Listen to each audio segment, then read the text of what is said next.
I have had the privilege of representing Palestine Jewry in this country and in other countries when the problems we faced were those of building more kibbutzim, of bringing in more Jews in spite of political obstacles and Arab riots. We always had faith that in the end we would win, that everything we were doing in the country led to the independence of the Jewish people and to a Jewish state. Long before we had dared pronounce that word, we knew what was in store for us. Today, we have reached a point when the nations of the world have given us their decision, the establishment of a Jewish state in a part of Palestine. Now, in Palestine, we are fighting to make this resolution of the United Nations a reality, not because we wanted to fight. If we had the choice, we would have chosen peace to build in peace. Friends, we have no alternative in Palestine.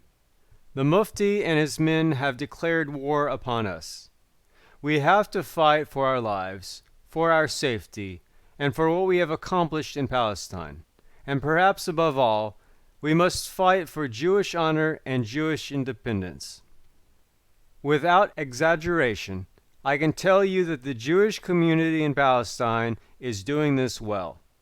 Many of you have visited Palestine. All of you have read about our young people and have a notion as to what our youth is like. I have known this generation for the last 27 years. I thought I knew them. I realize now that even I did not.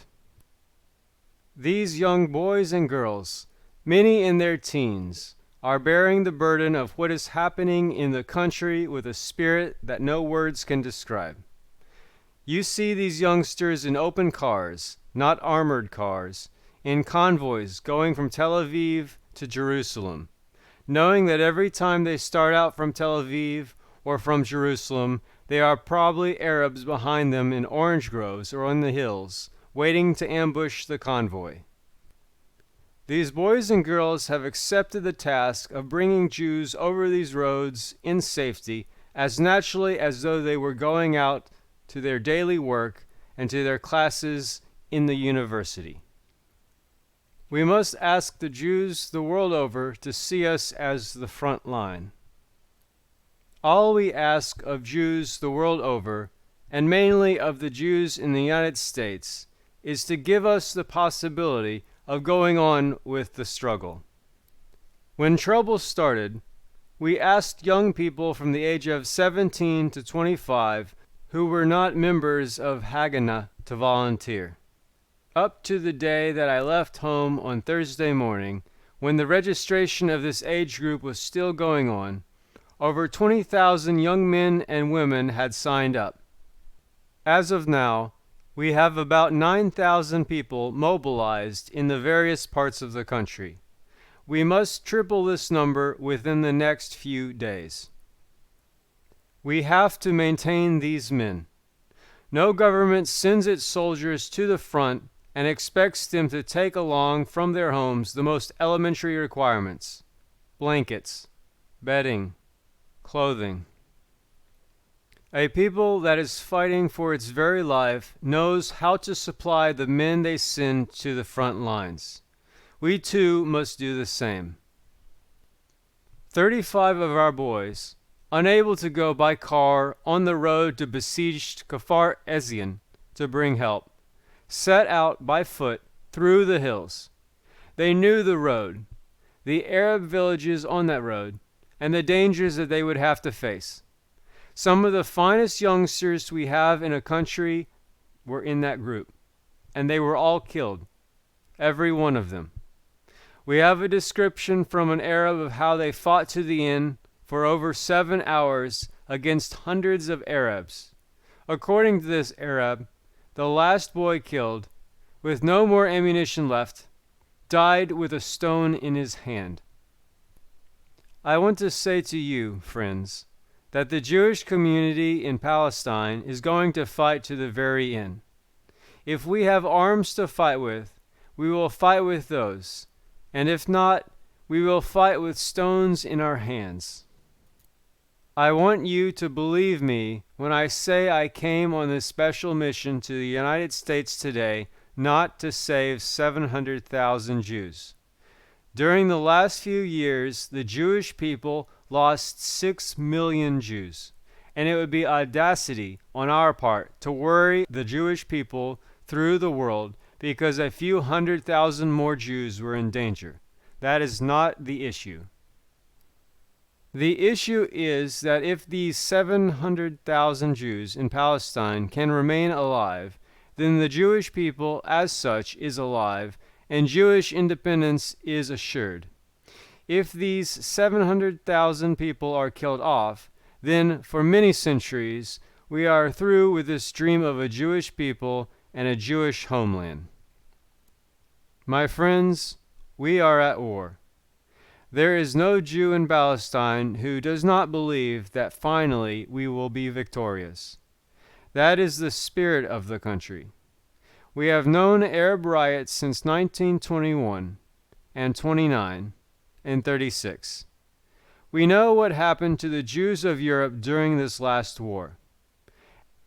And every Jew in the country also knows that within a few months a Jewish state in Palestine will be established. We knew that the price we would have to pay would be the best of our people. There are over 300 killed by now. There will be more. There is no doubt that there will be more. But there is also no doubt that the spirit of our young people is such that no matter how many Arabs invade the country, their spirit will not falter. However, this valiant spirit alone cannot face rifles and machine guns. Rifles and machine guns without spirit are not worth very much, but spirit without arms can in time be broken with the body. Much must be prepared now so that we can hold out. There are unlimited opportunities, but are we going to get the necessary means? Considering myself not as a guest, but as one of you, I say the question before each one is simply whether the Yeshuv and the youngsters that are in the front line will have to fail because money that should have reached Palestine today will reach it in a month or two from now. Is it possible that time should decide the issue, not because Palestinian Jews are cowards, not because they are incapable, but merely because they lack the material means to carry on? I have come to the United States, and I hope you understand me if I say that it is not an easy matter for any of us to leave home at present. To my sorrow, I am not in the front line. I am not with my daughter in the Negev, or with other sons and daughters in the trenches, but I have a job to do. I have come here to try to impress Jews in the United States with the fact that within a very short period, a couple of weeks, we must have in cash between $25 and $30 million. In the next 2 or 3 weeks, we can establish ourselves. Of that we are convinced, and you must have faith. We are sure that we can carry on. I said before that the Yeshuv will give, is giving of its means. But please remember that even while shooting is going on, we must carry on so that our economy remains intact. Our factories must go on. Our settlements must not be broken up. We know that this battle is being waged for those not yet in the country. There are 30,000 Jews detained right next door to Palestine, in Cyprus. I believe that within a very short period, within the next 2 or 3 months at most, these 30,000 will be with us, among them thousands of infants and young children. We must now think of preparing means of absorbing them. We know that within the very near future, hundreds of thousands more will be coming in. We must see that our economy is intact. I want you to understand that there is no despair in the Yeshuv. This is true not only of the young people.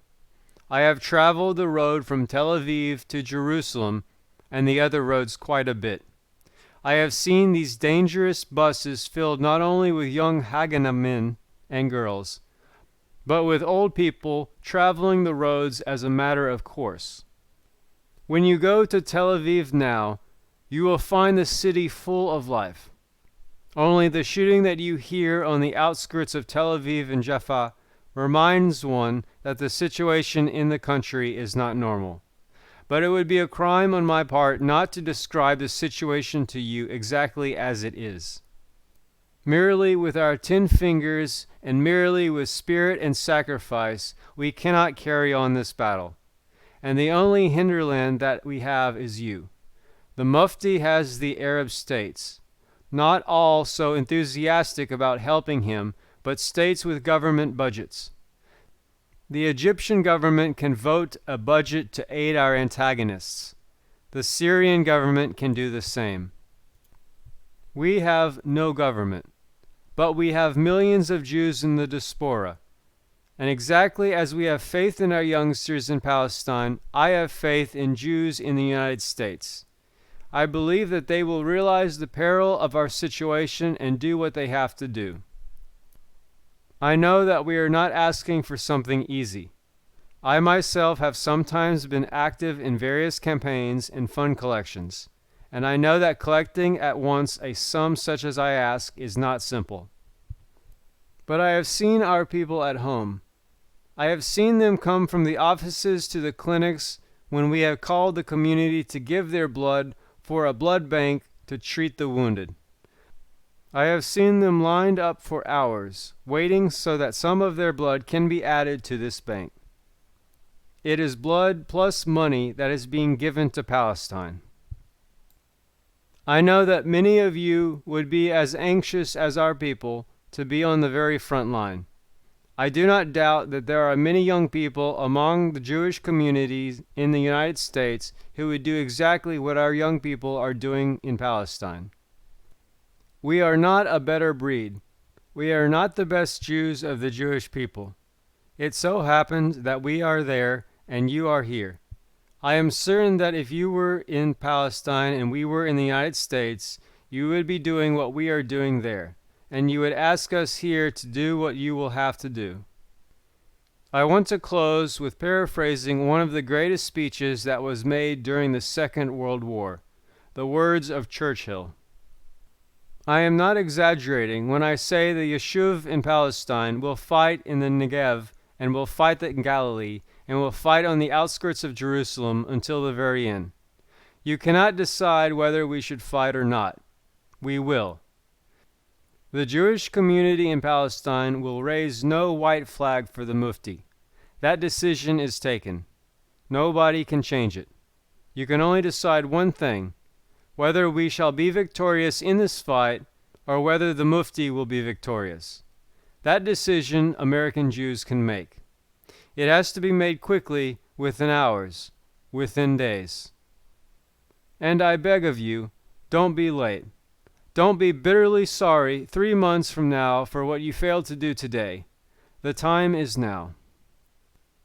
I have spoken to you without a grain of exaggeration.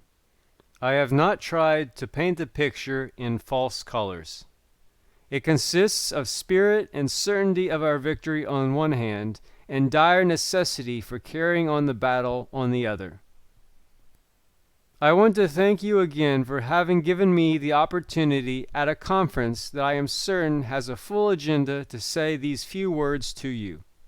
I leave the platform without any doubt in my mind or at my heart that the decision that will be taken by American Jewry will be the same as that which was taken by the Jewish community in Palestine, so that within a few months from now, we will all be able to participate not only with the joy of resolving to establish a Jewish state, but in the joy of laying the cornerstone of the Jewish state.